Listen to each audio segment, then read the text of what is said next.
Então, como a gente já, todo mundo está aqui já sabe, né? Então essa aqui é uma sessão de apresentação dos trabalhos da QI 132, né? Projetos em Química 1. Nós vamos ter 4 apresentações hoje. Essas 4 apresentações são de projetos propostos pelos alunos Ana Letícia, Arthur, Graciane e Luiz Felipe. Eu falo os nomes completos daqui a pouco. E a gente vai fazer num sistema como foi feito no semestre passado, né? Então, os alunos enviaram a apresentação deles gravada, uma apresentação que está entre 10 e 13 minutos aqui, se eu não estiver muito enganado. E depois da apresentação gravada, os alunos vão ficar aqui disponíveis para ter uma conversa, né, para discutir, né, com os presentes a apresentação, né? E nós temos, então, só 4 apresentações, a sessão tende a ser rápida, mas tomara que ela seja bastante animada, bastante empolgante. Eu vou começar, então, a apresentação, vou fazer na ordem alfabética, né, que é a mais fácil. Eu vou compartilhar a aba aqui diretamente da turma da sala virtual, né, da disciplina, para vocês, e aí a Ana Letícia depois vai estar aí disponível para conversar um pouco.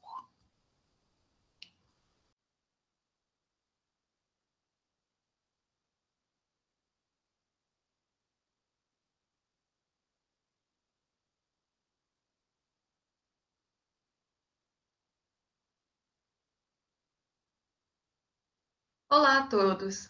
Esta é a apresentação do projeto que tem por nome Caracterização espectroscópica de derivados 2-alemetil 5,4-bromopenil 1,3,4-oxadiazólicos. O mesmo será realizado por mim, Ana Letícia Oliveira Fonseca, sob a orientação da professora doutora Mara Rúbia Costa Couri e sob a coorientação da mestranda Letícia da Silva Santana. Então, para iniciarmos o assunto que será tratado nesse projeto, precisamos falar um pouco sobre o câncer. O câncer é um conjunto de mais de 100 doenças malignas classificadas como doença de agravo não transmissível. Segundo dados estatísticos, em 2040, a incidência e a mortalidade global devido a algum tipo de câncer aumentará cerca de 56,7% e 63,7%, respectivamente. Na figura ao lado, podemos ver de forma bem simplificada como as células do câncer são formadas. O corpo humano, ao longo da vida, produz de forma bem natural milhares de células novas, para repor células que estejam defeituosas ou velhas. Durante esse processo, os genes especiais chamados proto-oncogenes podem ser ativados, quando sob o efeito de um agente cancerígeno.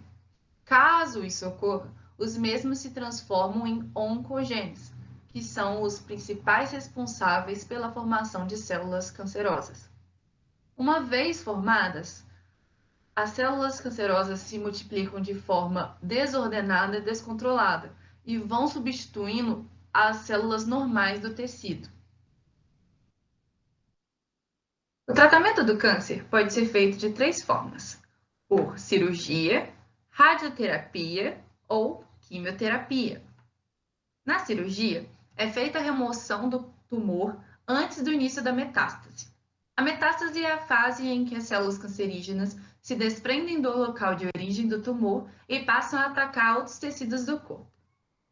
A radioterapia geralmente é utilizada com a cirurgia. Ela busca a diminuição considerável de tumores grandes e a diminuição da recorrência e da chance de metástase.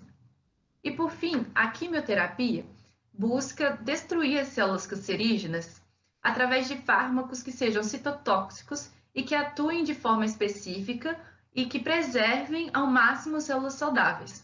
Neste projeto, trataremos de forma bem específica da quimioterapia. Agora, falando um pouco sobre os oxadiazóis. Os oxadiazóis são anéis de 5 membros, formados por 2 duplas, 2 nitrogênios e 1 oxigênio. Eles têm ganhado um grande destaque por serem biologicamente ativos, e estudos ainda reportam que fármacos com oxadiazóis inseridos podem ser aplicados no tratamento de diversas doenças, como diabetes, câncer e a obesidade. Os oxadiazóis possuem 4 regioisômeros, como podemos ver na figura ao lado, sendo que o 1,2,4-oxadiazol e o 1,3,4-oxadiazol são os mais comuns. Eles se diferenciam principalmente devido às suas características de lipofilia e polaridade. A lipofilia, em particular, pode impactar na biodisponibilidade oral, no aumento da desordem e risco de toxicidade. Além disso, compostos lipofílicos podem ser metabolizados mais rapidamente, são menos solúveis e são mal absorvidos oralmente. Então, para solucionar tal problema da lipofilia, geralmente é introduzido nas estruturas um substituinte polar, a fim de que diminua essa característica. Vale ainda comentar que o 1,3,4-oxadiazol é previsto como sendo mais solúvel em água do que o 1,2,4-oxadiazol, e isso possui uma certa vantagem. E por fim, no gráfico ao lado, podemos ver as citações e publicações contendo 1,3,4-oxadiazol nos últimos 31 anos. Como podemos ver, ele tem sido alvo de estudo nos últimos anos, e por isso, neste projeto, estudaremos o 1,3,4-oxadiazol.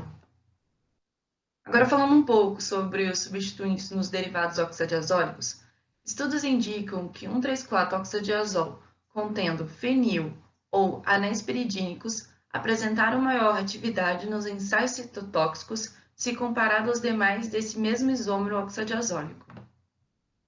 A literatura ainda reporta que aletos de hidrocarbonetos alifáticos podem ser biologicamente ativos. Estudos recentes reportaram que ensaios de toxicidade e determinação do CI50, que é a concentração inibidora de 50% de viabilidade celular, com derivados de 2-bromometil 1,2,4-oxadiazol, apresentaram cerca de 10 vezes maior seletividade do que a daunorubicina, que é um quimioterápico muito utilizado no tratamento do câncer. Uma vez que as estruturas dos derivados 2-alometil-5,4-bromofenil 1,3,4-oxadiazol possuem um alto potencial citotóxico, pretende-se estudar neste projeto a troca dos aletos bromo e iodo no ligante alometil através das técnicas de RMN, ressonância magnética nuclear, e espectroscopia no infravermelho. O objetivo geral do projeto é caracterizar por técnicas espectroscópicas 2 derivados oxadiazólicos. Já os objetivos específicos são caracterizar através das técnicas de ressonância magnética nuclear e espectroscopia no infravermelho os compostos 2-bromometil 5,4-bromofenil 1,3,4-oxadiazólico e 2-iodometil 5,4-bromofenil 1,3,4-oxadiazólico, atribuindo de forma devida os sinais e bandas dos espectros. É também por objetivo específico analisar as principais diferenças e influências dos halogênios em questão. Com o intuito de que os objetivos estabelecidos no projeto sejam atingidos, foi estabelecida uma metodologia. Os compostos 2-alometil 5,4-bromofenil 1,3,4-oxadiazólicos a serem estudados serão sintetizados no laboratório Núcleo de Estudos em Catálise e Síntese Orgânica do Departamento de Química da UFJF, pela mestranda Letícia da Silva Santana, sob orientação da professora doutora Mara Ruber Costa Couri.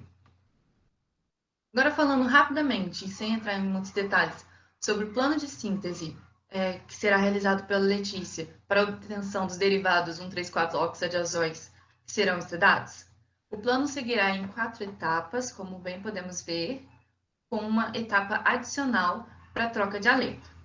Ele se iniciará com o ácido 4-bromobenzoico e será feita uma série de reações até a chegada do intermediário NN-diacilhidrazina.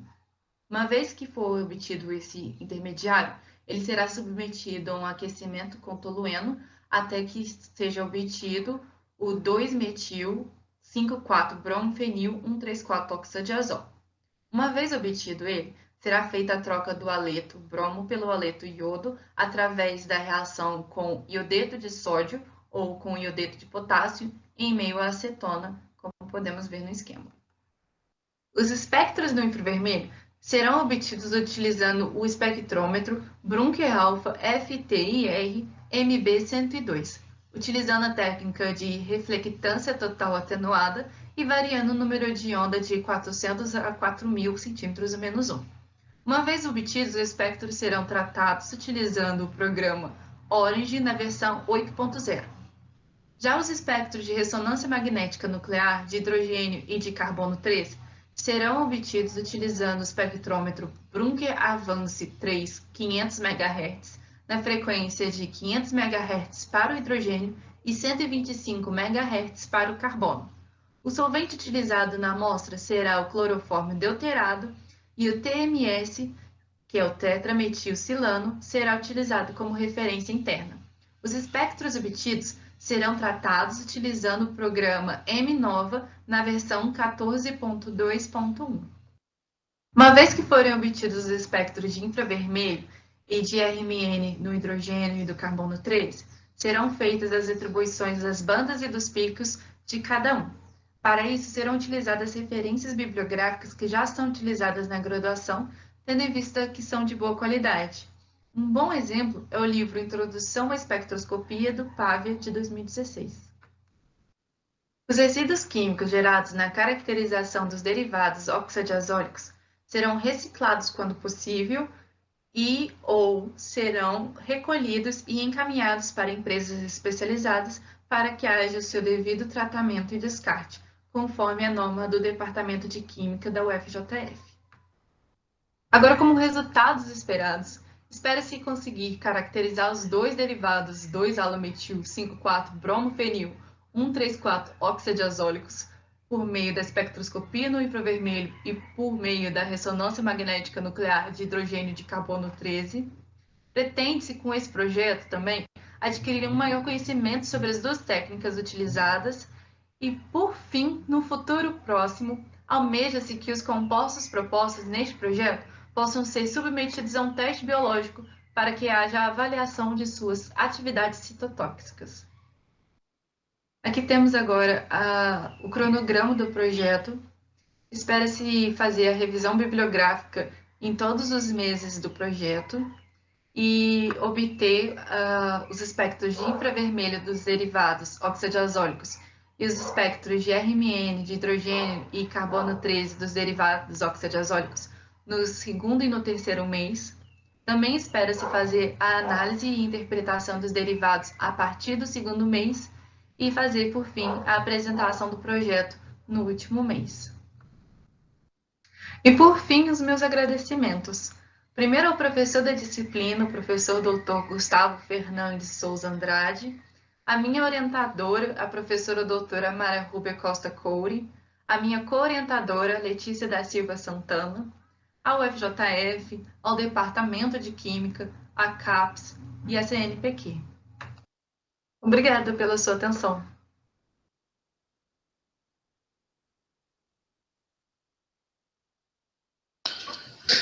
Bom, então, só um minuto.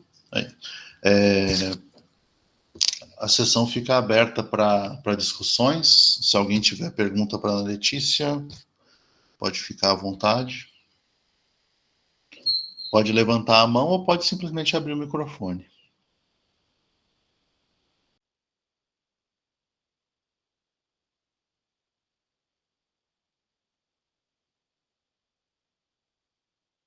Professor Marconi, pode ficar à vontade. Bom dia, Letícia. Bom dia. Tudo bem?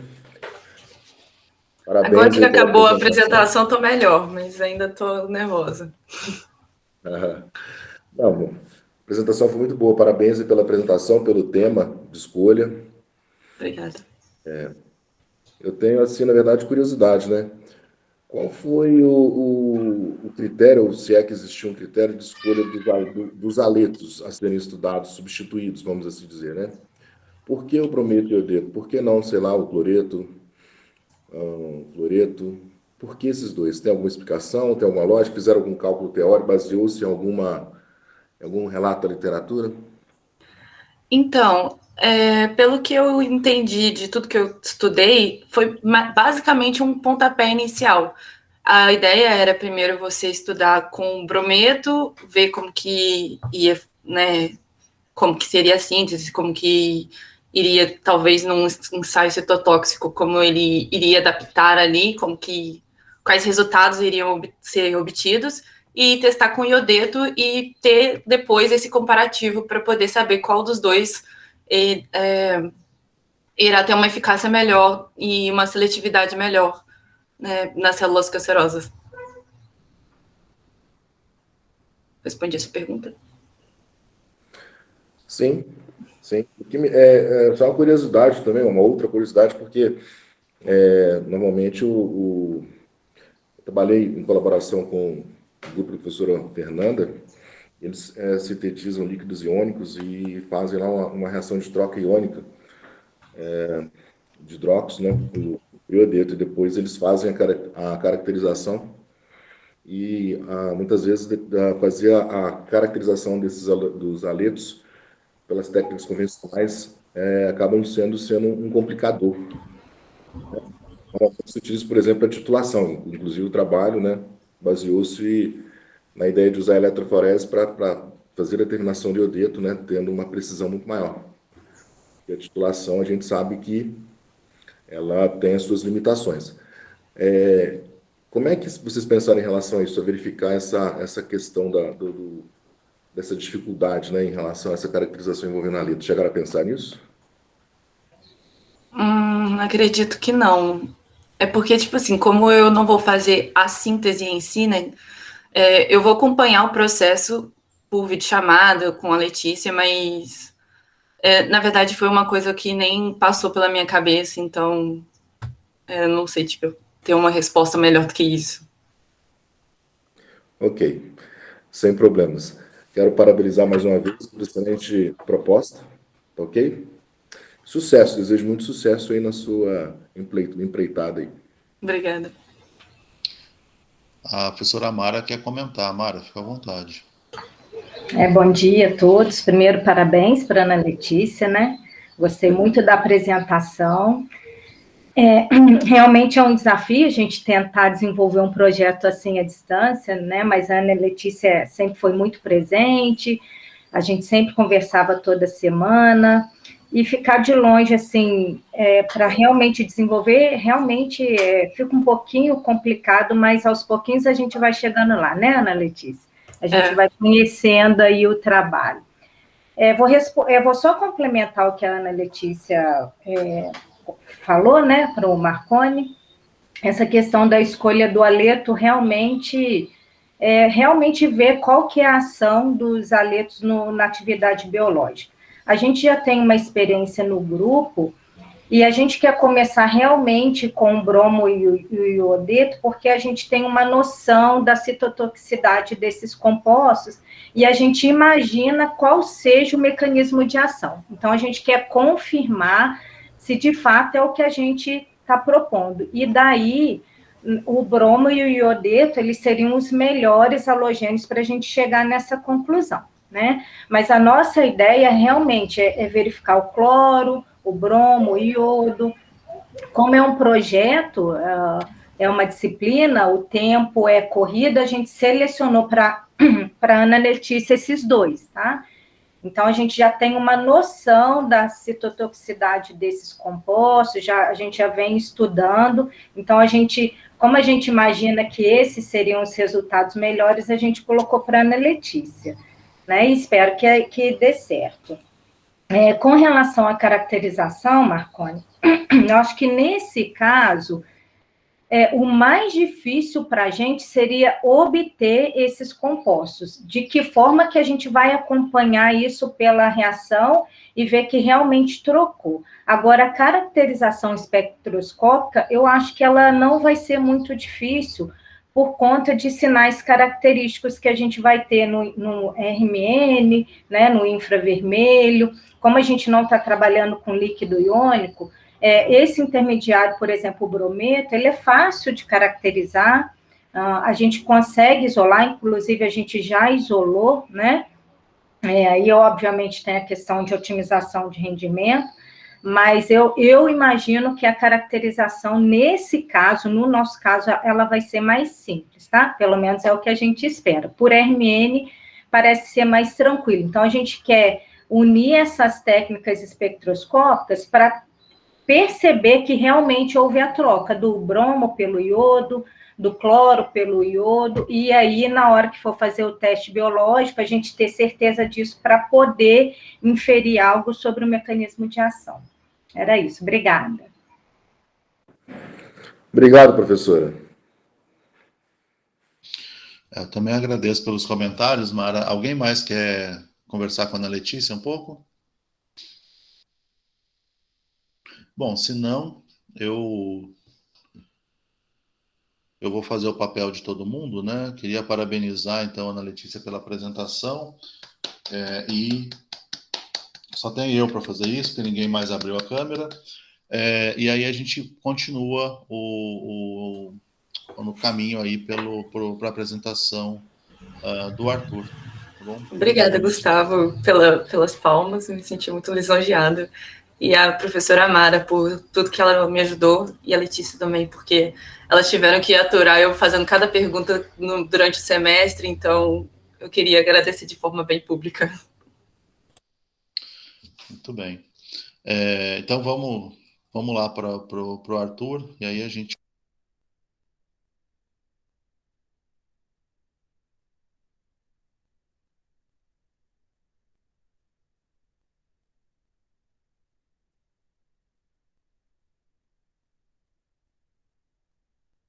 Olá, bom dia a todos.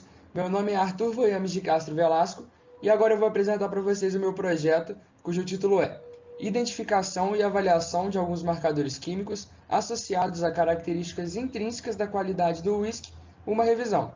Meu orientador é o professor Dr. Marconi Augusto Leal de Oliveira e a minha co-orientadora é a Jéssica Cordeiro Queiroz de Souza. Bom, o uísque é uma bebida muito conhecida em todo o mundo e existem diversos fabricantes. Geralmente, a sua nomenclatura está associada à sua origem, então como exemplo nós temos o Scotch, que do inglês significa escocês, e o Irish, que do inglês significa irlandês.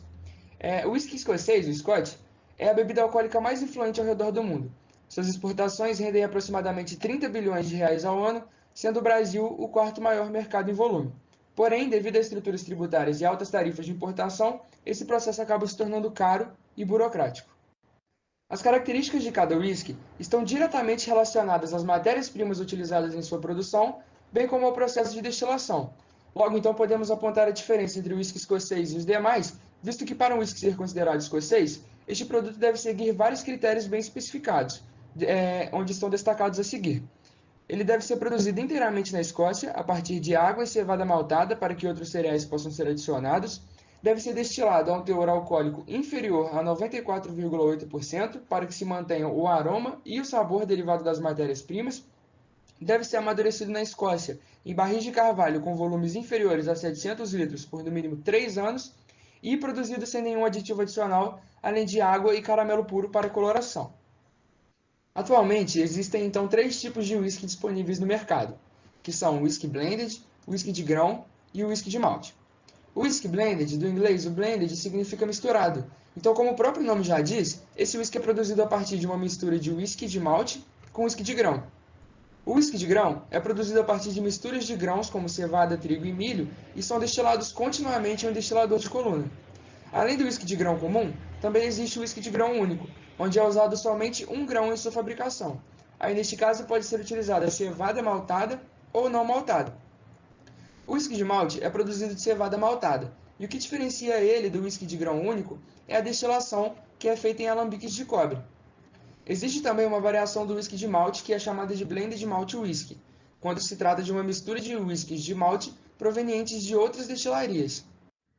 Todas as variedades de whiskies que foram citadas agora precisam passar por um processo chamado de maturação.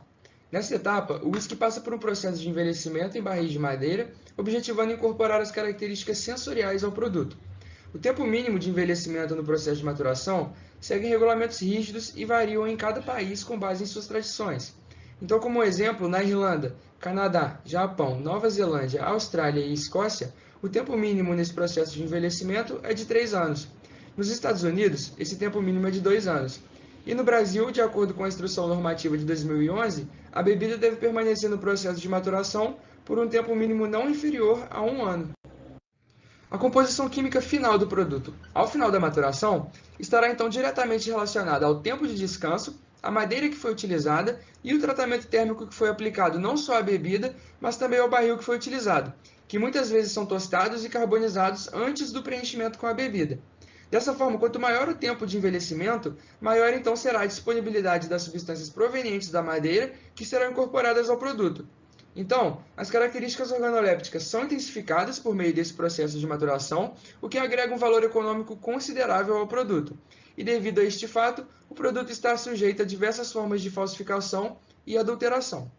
Geralmente, essas falsificações e adulterações podem ocorrer de duas formas, que são a falsificação de marcas legítimas, quando há adição de bebidas destiladas mais baratas, como vodka, cachaça, outros destilados de grãos ou até mesmo álcool industrial com aditivos alimentares, como por exemplo o extrato de madeira. E também a falsificação genérica, quando são adicionados rótulos e tampas de garrafas de marcas legítimas em garrafas de produtos mais baratos. Bom, então como já estava sendo dito, os barris de madeira, que são em sua grande maioria produzidos a partir de carvalho, são de fato os principais contribuintes para a composição final da bebida. Isso acontece devido a uma série de reações que ocorrem pelo contato do destilado com a madeira. Então, como exemplo, nós podemos citar a decomposição de macromoléculas de lignina, cujos os principais produtos que são liberados incluem compostos fenólicos de baixo peso molecular, que são voláteis e semivoláteis. Essa reação pode ser afetada por diversos fatores, como, por exemplo, a origem da madeira, idade e tipo de árvore, processo de carbonização, número de vezes que este barril foi reutilizado, tempo de maturação e a composição do destilado em termos de acidez e teor de etanol. Então, dessa forma, uma grande variedade de compostos são obtidos pelo destilado e podem ser considerados marcadores químicos da qualidade da bebida, uma espécie de fingerprint, que significa impressão digital. Então, visto que os produtos originais, ao longo do período de maturação, concentram essas substâncias que intensificam as características organolépticas do whisky, conclui-se então que o certificado de originalidade do produto se dá pela determinação de substâncias liberadas pela madeira. Dentre essas substâncias que são liberadas, destacam-se os ácidos fenólicos, aldeídos fenólicos, taninos, ácidos orgânicos e outros compostos de baixo peso molecular, como foi descrito no último slide. Então, os compostos que são comumente analisados para a efetivação da autenticação de whisky, dentre uma variedade de compostos, são a vanilina, seringaldeído e ácido gálico, como pode ser observado nessa representação da estrutura molecular plana desses compostos, nessa figura. Portanto, descreve-se então um método eficiente de se certificar quanto à qualidade e autenticidade do produto, uma vez que é esperado de bebidas falsificadas uma grande diferença quanto a esses tipos de compostos quando comparados com o produto original. Mas é interessante apontar que o fluxo de transferência dos compostos dos barris para o destilado podem não seguir um padrão constante e homogêneo com o tempo de maturação, uma vez que foi relatado em estudos sobre análise de autenticação de whiskies amostras de destilados de 17 anos de maturação que possuíam concentração de conífero-aldeído inferiores a amostras de destilados de 12 anos de maturação, o que destaca então um perfil não linear entre a transferência de compostos provenientes da madeira e o tempo de maturação da bebida.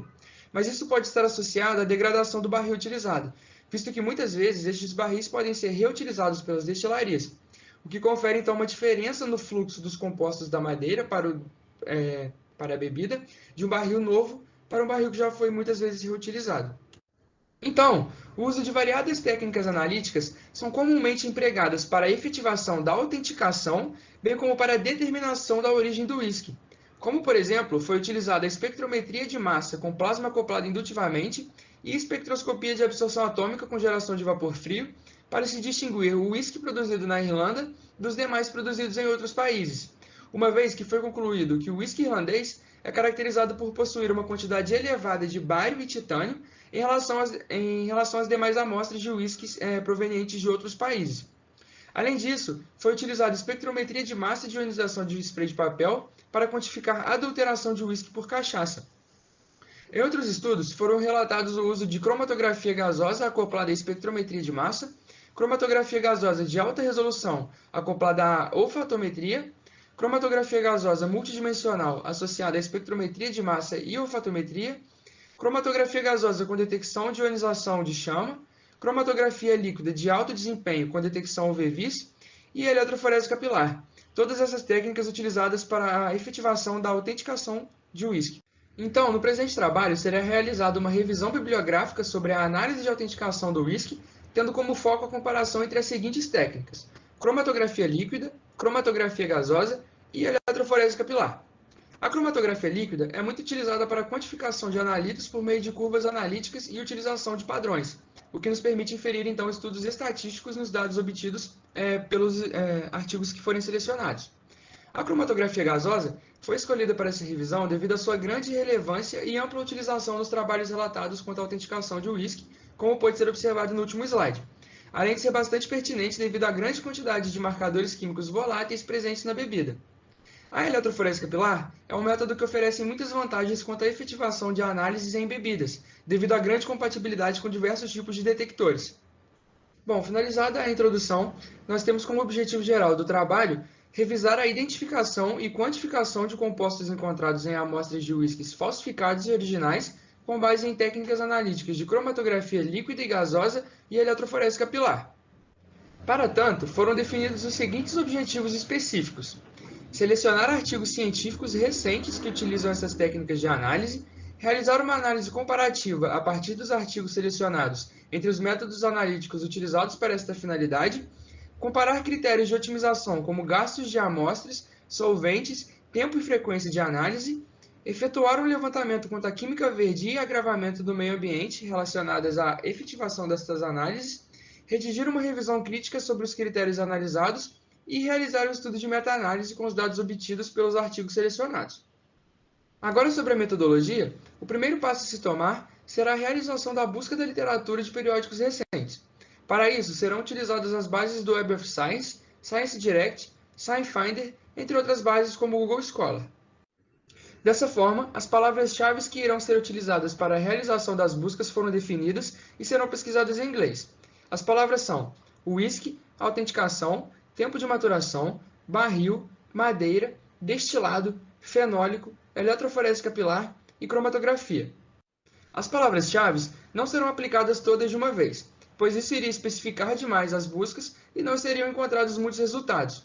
Portanto, serão utilizados os termos associativos or, que do inglês significa ou and, que significa e, para se utilizar as keywords de forma representativa e objetiva. Então, após definirmos as palavras-chave, será aplicada uma limitação temporal para se obter artigos publicados no período de tempo desejado. Então, essa limitação temporal foi definida para artigos publicados a partir do ano de 2010 até o ano atual. E caso sejam necessárias a busca de informações que se refiram a legislações específicas, será utilizado o dado mais recente nos portais governamentais nacionais ou internacionais. Então, após a definição de como será feita a busca, o próximo passo a se tomar será a realização da discussão sobre as técnicas-alvo. Para isso, nós podemos apontar as vantagens e desvantagens de cada técnica, estabelecer critérios para comparação, que envolverão gasto de solvente, gasto de amostra, tempo e frequência de análise, entre outras possibilidades que serão avaliadas conforme o decorrer das buscas. Além desses critérios, será realizado um levantamento quanto à química verde e agravamento do meio ambiente relacionadas a essas análises. Essa parte está associada principalmente ao descarte dos resíduos, caso isso esteja descrito nos artigos selecionados. Também serão abordadas as condições experimentais individuais e técnicas complementares aplicadas em cada estudo. E, por fim, será realizada uma análise de dados. Então, pretende-se utilizar estatística exploratória para comparar tanto a metodologia quanto os resultados. Então, para isso, iremos realizar um estudo de meta-análise, que consiste por meio de ferramentas estatísticas em combinar os resultados de diferentes fontes e aumentar o grau de confiabilidade. Os parâmetros que serão utilizados para a realização da meta-análise serão determinados após o maior conhecimento do espectro experimental presente na literatura e nos artigos que forem selecionados. O uso deste método é interessante, pois o uso de um único resultado experimental não é o suficiente para se realizar uma inferência representativa, visto que os resultados obtidos estão associados às condições experimentais individuais de cada estudo. A coleta de vários dados experimentais resulta em uma melhor precisão na avaliação do tamanho do efeito do tratamento aplicado.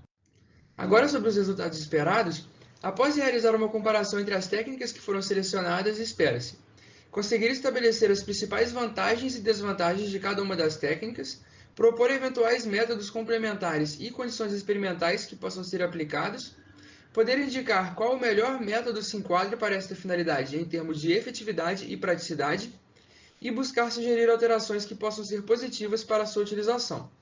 Além disso, espera-se que a realização do trabalho proposto forneça um maior conhecimento e entendimento sobre as técnicas que serão abordadas. Então agora eu vou falar um pouco sobre o cronograma que foi estipulado, né, para a efetivação do projeto. Então aqui nós encontramos as principais atividades a serem realizadas e os meses em que elas foram alocadas, né, para a realização do projeto. Então, primeiro, a busca bibliográfica nas bases científicas e a leitura dos artigos selecionados foram alocados para acontecerem em todos os meses, porque isso é uma coisa que a qualquer momento pode aparecer um artigo que possa enriquecer o meu trabalho. Então, em todos os meses, essas atividades vão estar presentes. Então, no segundo e terceiro mês, eu coloquei análise e interpretação com o início da escrita e coleta e organização dos dados. Realização da análise de dados e redação do projeto nos 2 últimos meses e a entrega do projeto finalizado junto com a apresentação no último mês, como já era esperado. E agora, para finalizar, eu gostaria de agradecer ao professor da disciplina de Projetos 1, o Gustavo. Queria agradecer ao meu orientador, o professor Marconi, minha co-orientadora, a Jéssica. Gostaria de agradecer à Universidade Federal de Juiz de Fora, ao Departamento de Química, a CAPES, a FAPEMIG e a CNPq. E gostaria de agradecer pela sua atenção. Muito obrigado.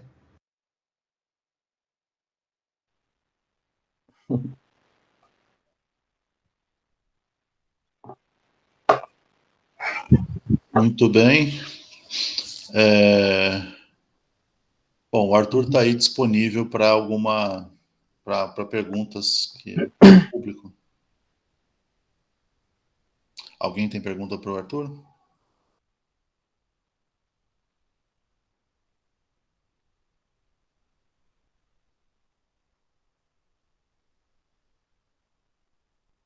O professor Rafael levantou a mão. Rafael, pode ficar à vontade. Bom dia, Arthur. Bom dia, pessoal. Bom dia, professor. Arthur, muito interessante aí o seu interesse, né, pela questão da qualidade, né, da bebida. Esse é um tema que ele é bem... Ele vai e volta, né, o tempo todo. Você vai observar isso na literatura.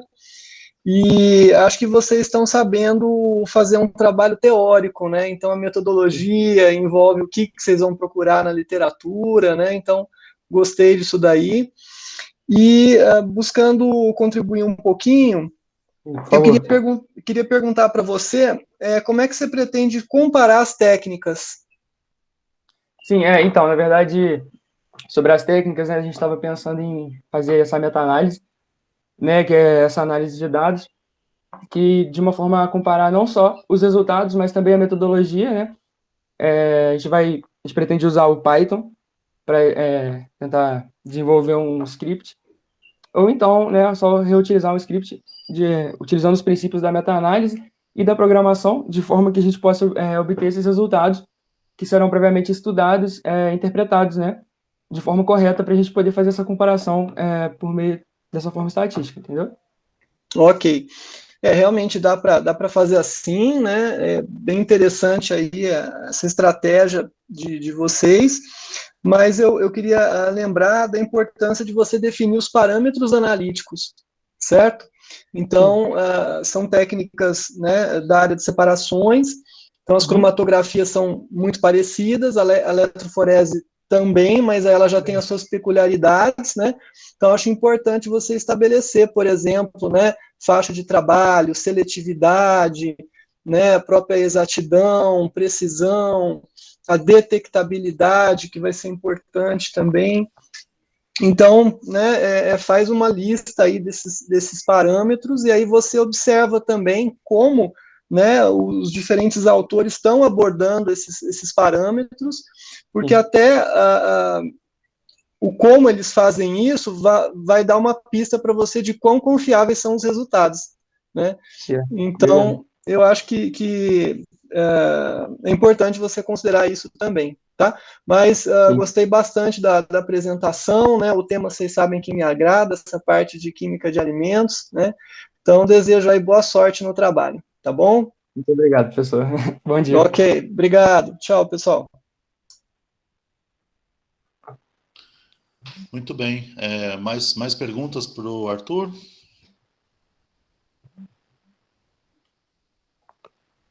Professor Marconi, fica à vontade. Na verdade, eu não quero fazer pergunta, né?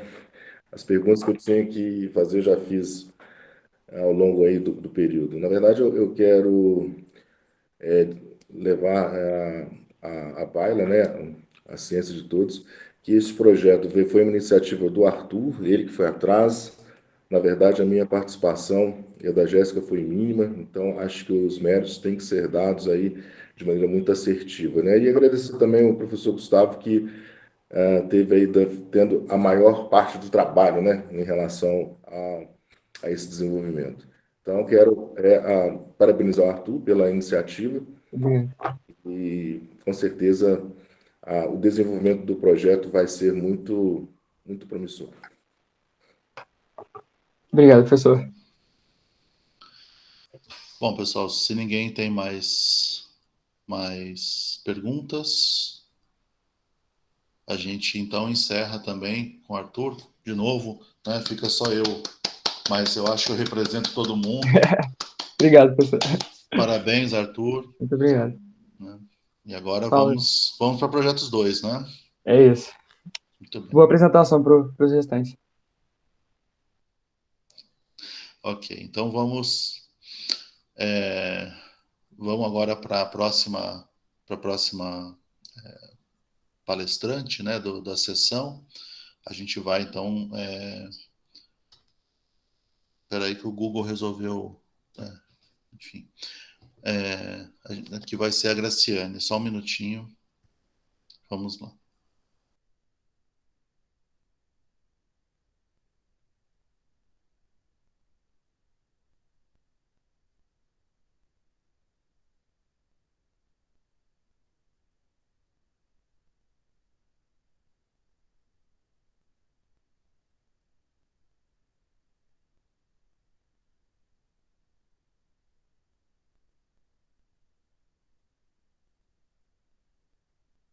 Olá, bom dia. Meu nome é Graciane.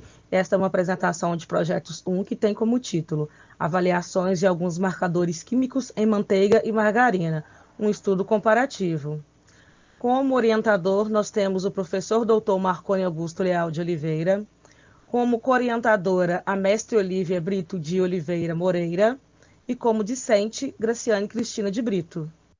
A manteiga é um produto de origem animal.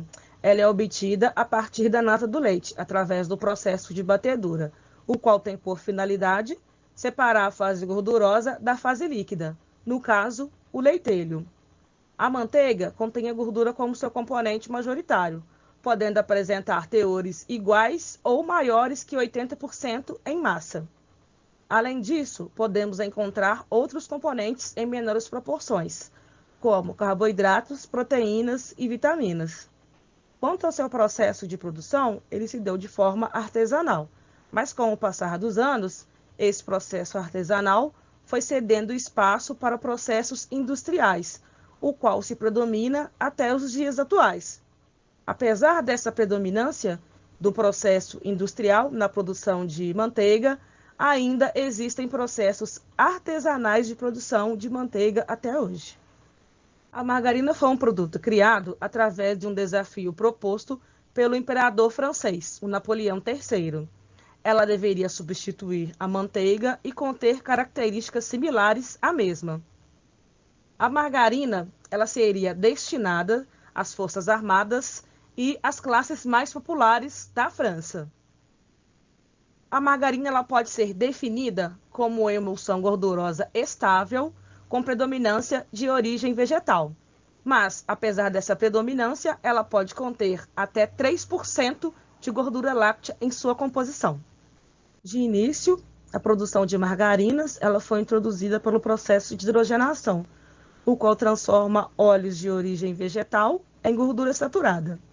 Além disso, o processo de hidrogenação resulta em algumas mudanças na conformação espacial de alguns ácidos graxos, transformando algumas estruturas que eram cis em trans. Devido às novas exigências do mercado consumidor, houve a necessidade em inserir um método alternativo para a produção de margarinas, que no caso seria o processo de interesterificação. Nesse processo ocorreriam algumas mudanças físico-químicas na composição do produto, de modo a reduzir a quantidade de ácidos graxos trans que eram formados no processo de hidrogenação.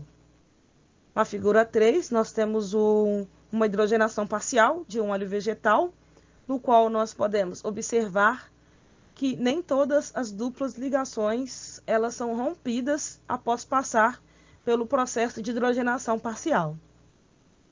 As gorduras estão presentes em muitos alimentos no nosso dia a dia e devem ser inseridas em nossa dieta de forma moderada, pois o consumo em excesso pode aumentar a circulação de gorduras na corrente sanguínea, gerando acúmulos de placas de gorduras que, eventualmente, podem contribuir com o surgimento de doenças cardiovasculares, que, juntas com outros fatores, como hipertensão, diabetes e sedentarismo, podem potencializar o acúmulo dessas placas.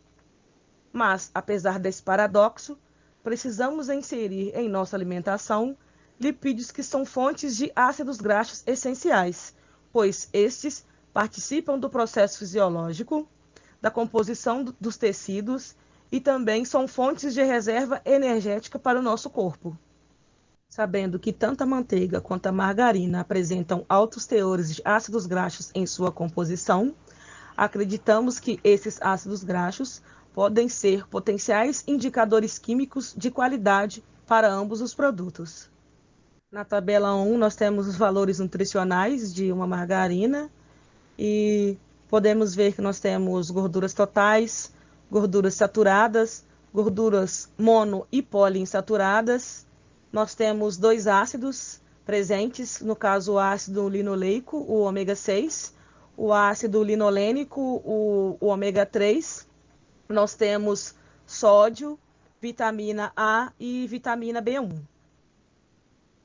A tabela 2 ela é uma tabela nutricional comparativa entre a manteiga e a margarina. E nós podemos ver que nós temos carboidratos, proteínas, gorduras saturadas, gorduras trans, açúcar, sódio e cálcio. Como o projeto trata-se de uma revisão bibliográfica, como objetivo geral, nós iremos fazer uma pesquisa bibliográfica para a determinação dos principais marcadores químicos para o controle de qualidade da manteiga e da margarina e iremos propor um método analítico por eletroforese capilar para a determinação desses compostos que foram selecionados. Para os objetivos específicos, nós iremos realizar uma pesquisa bibliográfica abrangente sobre os compostos químicos presentes na manteiga e na margarina, usados como parâmetro de controle de qualidade e como indicativo de propriedades nutricionais que são benéficas à saúde. Iremos fazer uma análise comparativa de como esses marcadores químicos eles podem influenciar no aspecto, no valor e também em outras propriedades de cada um desses produtos. Também iremos propor um método analítico por eletroforese capilar para a determinação desses marcadores químicos selecionados e também iremos avaliar a viabilidade do método proposto através de simulações que serão feitas através do software, no caso o PakeMaster.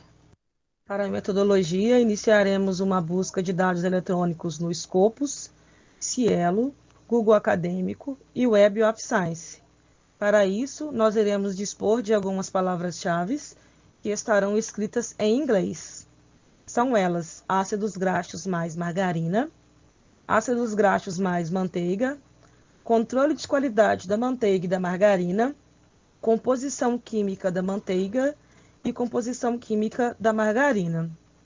Caso o trabalho precise de outras combinações de palavras-chave, essas combinações poderão ser modificadas de acordo com as necessidades do trabalho. Após fazer uma busca crítica das referências bibliográficas selecionadas, faremos um levantamento de dados sobre os marcadores químicos mais relevantes para o controle de qualidade da manteiga e da margarina. Será proposto um método de análise para a determinação dos analíticos que foram selecionados por eletroforese capilar, baseados no trabalho do grupo de química analítica e quimiometria. Aqui nós temos o exemplo de 2 trabalhos do grupo. O primeiro da Leandra de Oliveira Neves, juntamente com o Dr. Marconi, fala sobre a quantificação de lactose e lactulose em leite UHT com lactose hidrolisada usando eletroforese capilar. E o segundo é da Tatiane Lima Morim, juntamente com o Dr. Marconi Augusto Leal, e fala sobre a abordagem da eletroforese capilar para a triagem dos principais ácidos graxos insaturados no leite. E por último, utilizaremos parâmetros já existentes para simular as respostas do software, no caso o PakeMaster. Na figura 6, nós temos o print da página inicial do software, que nós iremos usar para projetos 2. Para os resultados esperados, nós esperamos encontrar uma relação de compostos químicos como ácidos graxos, ácidos orgânicos, carboidratos e outros, que sejam determinantes no controle de qualidade da manteiga e da margarina. Também iremos discutir, a partir de informações reunidas, qual será a contribuição desses compostos para o produto final. Iremos desenvolver uma proposta de método para a determinação desses compostos e pretende-se também adquirir uma familiarização com a metodologia científica e obter experiências com o desenvolvimento de métodos analíticos, mesmo que seja por simulações computacionais. E, por último, a publicação da versão desse trabalho em forma de artigo de revisão em revistas especializadas. Para o cronograma, nós dividimos as tarefas em 4 meses. A primeira tarefa seria a pesquisa bibliográfica utilizando os termos de buscas, ficaria para os 4 meses de projeto. A seleção das referências bibliográficas mais relevantes também ficaria para os 4 meses de projeto. A reunião das informações importantes dentro do objetivo do trabalho ficaria para o mês 2, 3 e 4. A discussão do material pesquisado também seguiria a mesma sequência. A elaboração da proposta de desenvolvimento de método por eletroforese capilar ficaria para o mês 2, 3 e 4. A redação do trabalho ficaria para o mês 3 e 4. E, por último, a apresentação dos resultados ficaria para o mês 4. Esse cronograma ele teve algumas alterações referentes à tarefa 1, que é a pesquisa bibliográfica utilizando os termos de buscas. Essa tarefa ela só estava presente nos 2 primeiros meses de projeto e nós achamos viável estender para o mês 3 e 4, caso apareça alguma referência bibliográfica que seja relevante para o nosso projeto. Aos agradecimentos a todos presentes, ao professor Dr. Gustavo Fernando de Souza Andrade, ao professor Dr. Marconi Augusto Leal de Oliveira, à mestre Olívia Brito de Oliveira Moreira, à CNPq, à Universidade Federal de Juiz de Fora, ao Departamento de Química, ao Grupo de Química Analítica e Quimiometria, à CAPES e à FAPEMIG. Obrigada a todos.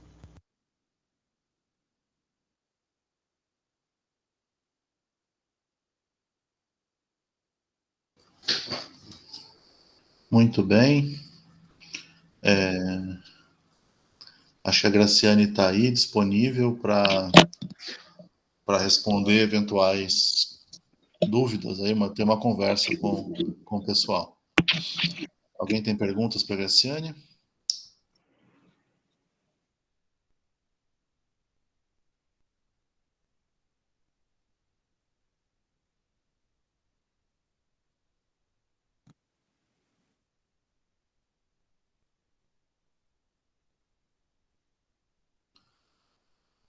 Bom, ninguém tem perguntas para a Graciane? Ó, professor Rafael, por favor, fica à vontade. Marconi levantou a mão logo a seguir. Graciane, olá. Olá. Na verdade, não tenho pergunta, não, Gustavo, mais um comentário, né? Eu gostei bastante da comparação que você fez, Graciane, da manteiga com a margarina, né? E aí eu queria enfatizar, porque hoje a gente está, né, vivendo uma cultura, né, de contra a gordura, né? E isso não fica muito claro, né? Porque fala assim gordura boa, e aí tem a questão da mídia, né? Que fala mais da margarina do que da manteiga. E eu acho que nessa tabela que você colocou, né, com embasamento químico, fica bem claro que o problema não é a gordura, mas é o tipo de gordura, né? Então, realmente é importante, né, nesse contexto do trabalho, enfatizar isso, tanto para né, contextualizar melhor e para a gente aqui que está acompanhando aprender um pouco mais, né? Que eu acho que a gente precisa ficar bem atento a isso para não se deixar enrolar, né, nas propagandas. Então, é só um comentário mesmo, né? Uma ótima apresentação e desejar aí boa sorte no trabalho, porque eu acho que você vai aprender bastante coisa e depois compartilha com a gente, tá bom? Até mais. Obrigada. Professor Marconi, quer tomar a palavra agora? Sim, sim.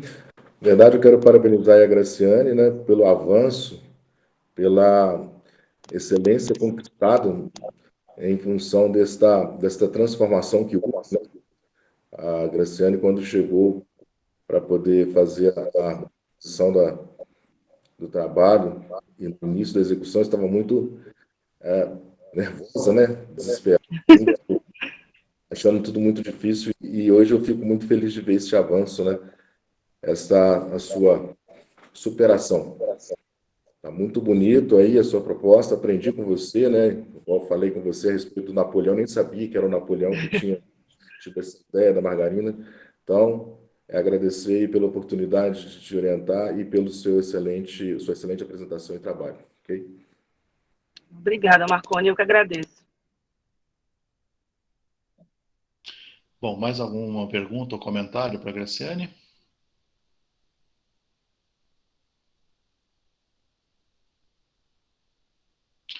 Bom, de novo, né? Se a gente não tem mais perguntas, vamos então agradecer a Graciane, parabenizar por todo o trabalho, né? Obrigada. Eu Obrigada a tenho você. certeza que eu represento todo mundo com essas palmas. Isso aí, agora vamos continuar, né, Graciane? E então a gente vai, né? Eu não falei ainda, mas né, a gente vai estar lá, tentar pelo menos estar em projetos 2 e ver como que os trabalhos que vocês propuseram se desenvolveu no fim das contas, né? Eu vou agora então mover a nossa sessão para a apresentação do Luiz Felipe, né? Que já vou começar em alguns segundos.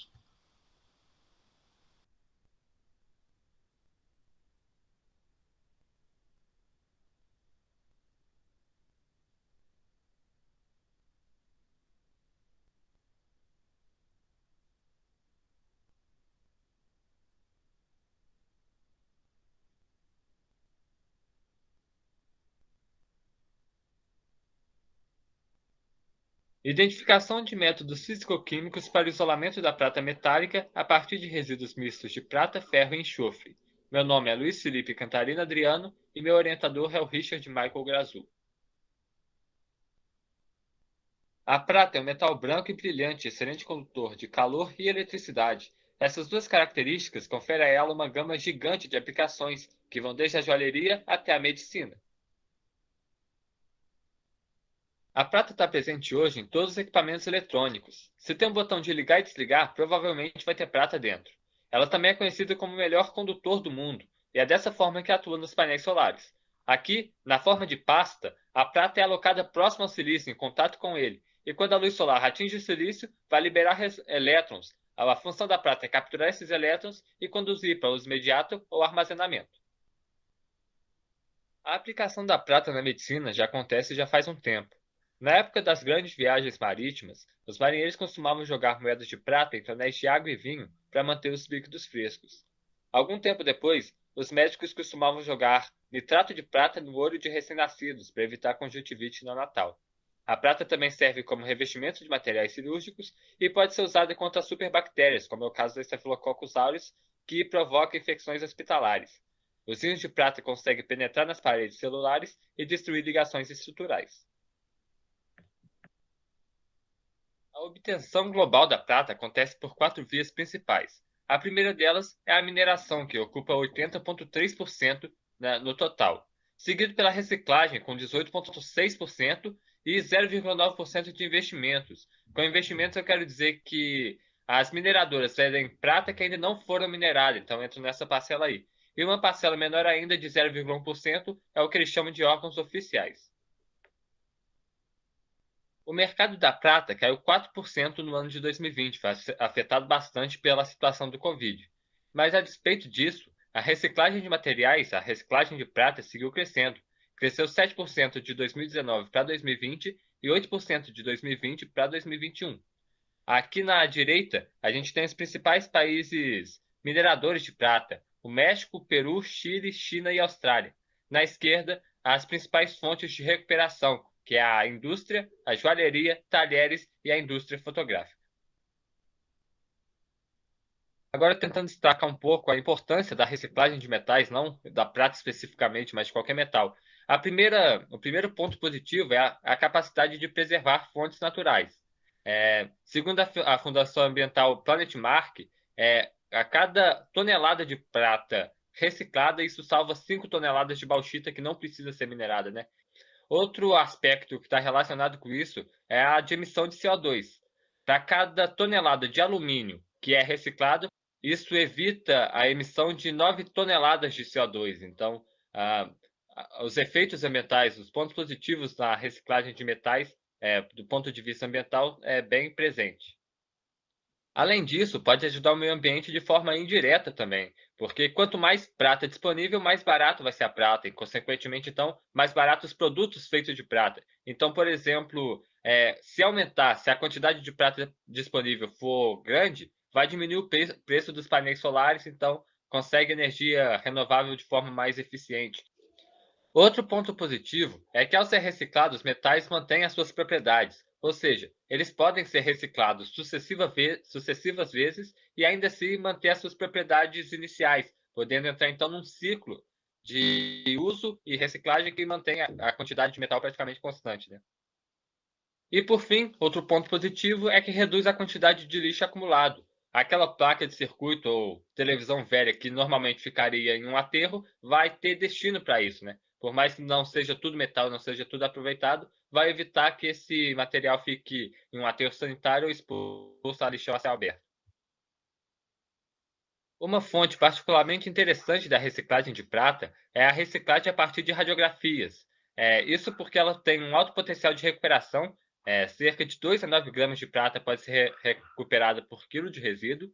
Ela é variável e versátil, ou seja, pode ser recuperado tanto dos filmes quanto dos efluentes durante o processo, e de várias formas diferentes de fazer isso. E também tem apelo ambiental. Os reagentes usados na revelação, alguns deles são cancerígenos, e no caso do tiosulfato de sódio, ele tem uma alta demanda química de oxigênio, então o seu descarte é controlado, né? Falando agora, então, do processo de produção das radiografias. Ela acontece em 4 etapas. A primeira delas é a etapa de irradiação. Aqui, a chapa radiográfica, que é constituída de haletos de prata e de celulose, vai ser exposta à radiação. O raio-x, que não é absorvido pelo braço da pessoa, vai promover mudanças estruturais no arranjo cristalino desses haletos de prata, de forma que a gente chama, então, de imagem latente. A segunda etapa vai ser tornar essa imagem latente uma imagem nítida, a etapa de revelação. Então, é aqui que a imagem é formada. A terceira etapa é a etapa de fixação, que é para limpar a chapa fotográfica. E, por fim, o processamento final. Falando agora, então, um pouco da química das etapas 2 e 3. A segunda etapa é a etapa de revelação. Então, é usada uma solução reveladora, que é nada mais, nada menos que um agente redutor fraco. Aqui a gente está usando a hidroquinona, mas pode ser, por exemplo, o metol. Esse agente redutor vai entrar em contato com os cristais sensibilizados pela radiação anteriormente e vai promover a redução dos íons de prata desse cristal. Então, a imagem nítida vai ser formada. A etapa seguinte é a etapa de fixação. Então, é usada uma solução fixadora, que é a solução de tiosulfato de sódio. O tiosulfato vai reagir com o haleto de prata e formar com a prata um complexo solúvel. Então, a prata que não reagiu, que não foi sensibilizada, pode ser arrastada para fora da chapa fotográfica. Então, eu espero que tenha deixado claro que tem prata tanto no filme radiográfico quanto na solução dos efluentes. A partir do momento que o filme radiográfico é processado e dissolvido em uma solução de ácido nítrico, por exemplo, as rotas de processamento tanto dos filmes quanto dos efluentes se encontram e pode ser feito da mesma forma. O processo usado para obter os resíduos desse trabalho foi o processo de cementação, também conhecido como troca metálica, e é fácil dessa forma, é simples. No recipiente que tem os íons prata+, vai ser adicionado um metal com menor potencial de redução. Dessa forma, a prata+ vai ser reduzida a prata metálica, prata 0, e o ferro vai ser oxidado ao seu estado bivalente. Então, qual é o problema? O problema é que durante o processo de cementação, na tentativa de solubilizar o ferro excedente, foi adicionado ácido sulfúrico ao meio. Isso fez com que o tiosulfato se decompusesse e, dessa forma, então, formou o que a gente acredita ser sulfato de ferro e sulfato de prata. Esse é um sólido preto, úmido e pesado, que é totalmente insolúvel em ácidos minerais. Então, a ideia desse trabalho é processar e recuperar a prata metálica a partir disso. Então, deixando claro que a gente já tem um material que vai ser trabalhado, esses resíduos já estão em mãos, o objetivo desse trabalho é isolar a prata metálica a partir desses resíduos, os compostos contendo ferro, enxofre e prata. Os objetivos específicos vão ser determinar o teor de prata nesses resíduos e, para poder conseguir o objetivo principal, que é a recuperação da prata, a gente vai ter que identificar meios de solubilizar, precipitar ou reduzir essa prata metálica. Falando agora do procedimento experimental, o primeiro passo vai ser solubilizar esses resíduos. Como eles não são solúveis em ácidos minerais, a gente vai tentar solubilizar em uma solução de tiosulfato e cobre 2. Cui, em 2011, já fez um trabalho a respeito disso e encontrou parâmetros ótimos, que são os seguintes. A concentração de tiosulfato de sódio vai ser de 0,12 mol por litro, enquanto a de sulfato de cobre vai ser de 0,048. Essa relação entre um e outro é a relação que deu o melhor resultado no trabalho deles, então é o que a gente vai seguir. O pH não interfere na porcentagem de recuperação, mas o sistema ácido é mais favorável para a gente, então vai ser dessa forma que a gente vai trabalhar. Por fim, a presença ou não de oxigênio. O oxigênio atrapalha. A quantidade de oxigênio dissolvido na solução pode levar à precipitação do hidróxido de cobre, e então diminuir a concentração do cobre, né? A gente pode contornar isso e, a partir do momento que for contornado, ter oxigênio ou não atrapalha na quantidade de prata recuperada. Então, as condições vão ser as seguintes. Vai ser a temperatura ambiente sob agitação constante por 3 horas. Depois que a gente conseguir deixar a prata no estado solúvel, o próximo passo vai ser reduzi-la, e a gente escolheu fazer isso por eletrólise. Os eletrodos vão ser de aço inox no catodo e de grafite no anodo. A corrente e a voltagem vão ser investigadas para melhor resultado e a duração vai ser de 3 horas, sob agitação constante e temperatura ambiente. Para a determinação do teor, a gente vai usar o procedimento chamado Loss on Drying. Basicamente, o produto bruto vai ser aquecido e pesado sucessivamente até que a massa se mantenha constante. Dessa forma, a gente consegue eliminar a contribuição da umidade para o peso do produto, né? O rendimento vai ser calculado usando um valor de recuperação arbitrário de 90%. Os resultados esperados com esse trabalho vai ser o contato com a técnica e a teoria envolvida na recuperação de metais em resíduos e, por fim, obter a prata no estado metálico e com alto rendimento. Agora, então, o cronograma. A revisão da literatura e a revisão das nossas estratégias vão acontecer durante os 4 meses. O primeiro mês e o segundo a gente vai usar para o processo 3.1A, que é o processo de lixiviação com tiosulfato. O segundo mês e o terceiro vai ser usado para a redução da prata, para obter a prata metálica. sendo o segundo e o terceiro também, para determinar o seu teor. No terceiro mês, a gente vai ter 2 semanas para fazer alguns ajustes finais, enquanto que todo o quarto mês vai ser para redação e revisão do projeto. Agora eu quero agradecer, então, primeiramente ao professor Richard, que é o meu orientador. Quero agradecer também ao professor Gustavo, pelo suporte que ele deu na disciplina. Agradecer ao Departamento de Química da UFJF, ao UFJF e às empresas de fomento. Quero agradecer também aos amigos presentes. Então é isso, obrigado.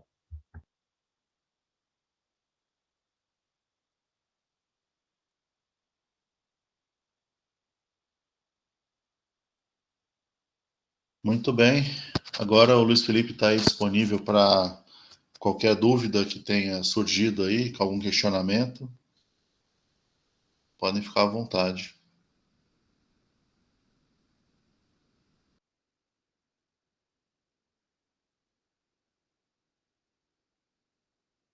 Professor Marconi, fica à vontade. Bom dia, Luiz Felipe. Bom dia, professor. Beleza? Tudo bem, parabéns aí pela apresentação. Gostei muito aí das animações aí em cima da sua cabeça, né? Cada fala tinha lá uma animação diferente, muito criativo. Gostei também da sua fala e da forma que você fez aí a descrição da proposta. Umas curiosidades, 2 curiosidades que eu tenho. Uma é a seguinte: vocês vão fazer eletrólise, não é isso? Para poder reduzir a prata, não é isso? Isso. Vocês chegaram a fazer alguma conta da relação custo-benefício? Porque vai gastar energia, não é isso? Para poder obter esta prata. Da relação custo-benefício, gasto de energia com o resíduo que vai ser gerado e que vai ser beneficiado e que eventualmente isso pode, né, gerar algum recurso. E a outra questão é associada aos KPS, ao produto de solubilidade das espécies, né? Porque como você falou que, me corrija se eu estiver errado, que o cobre, você não está muito preocupado com o pH, vocês não estão muito preocupados com o pH, mas em função do KPS você pode ter uma boa noção qual que são os limites, né? O limite, por assim dizer, do pH de trabalho e qual é a predominância da espécie em solução. Então, quanto à questão do custo-benefício, isso vai ser uma coisa que seria o resultado final, né? A gente que vai obter a prata primeiro e ver se vale a pena a partir do que a gente conseguir. Tem várias formas de fazer essa precipitação além da eletrólise. Então, na teoria, se não fosse viável fazer através da eletrólise, a gente faria por outra técnica.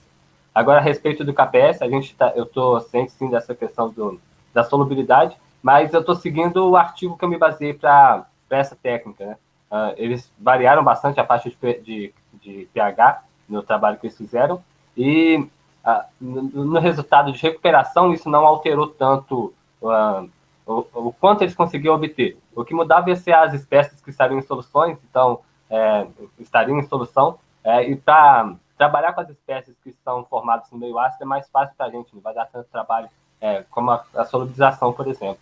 Então, é por isso que a gente optou o pH ácido. Mas a faixa de pH não é tão significativa para obter o resultado em termos de rendimento. Ok. Obrigado, Luiz Felipe. Parabéns, mais uma vez. Obrigado, senhor professor. Mais alguma pergunta, pessoal?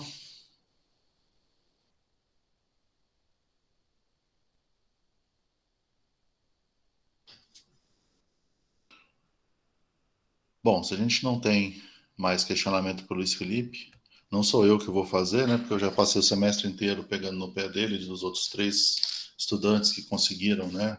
Ir até o final. Então, eu queria agradecer e parabenizar de novo, né? Fazendo minhas, provavelmente, as palmas, né? Fazendo de todos, né? As minhas palmas. Obrigado, Luiz Felipe, parabéns. E vamos estar lá em Projetos 2 para ver o resultado. Olha, professor. Então, eu acho que com isso, né, a gente encerra essa sessão. Eu fui anotando aqui ao longo do tempo, então a gente teve aí entre 20 e 25 pessoas o tempo todo na sessão, então a gente teve um bom público, né, lógico, contando 5 pessoas, os 4 discentes e eu, né, mas aí a gente teve externos à disciplina entre 15 e 20 pessoas, então o tempo todo. Isso é muito bom. Essa sessão está sendo gravada, né? E eventualmente ela pode ser sempre disponibilizada para todo mundo poder assistir depois, né? Eu queria encerrar a gravação parabenizando de novo a Ana Letícia, o Arthur, a Graciane e o Luiz Felipe pelo trabalho que eles fizeram, né? Foi um semestre bastante puxado. Eu sei que eu também fiquei bastante no pé deles, né, o tempo todo. E espero que eles tenham aproveitado tanto quanto eu aproveitei e eu aprendi com eles, né, nesse semestre. Eu vou, então, encerrar por aqui a gravação e a gente pode continuar trocando uma ideia ou também encerrar por aqui o processo.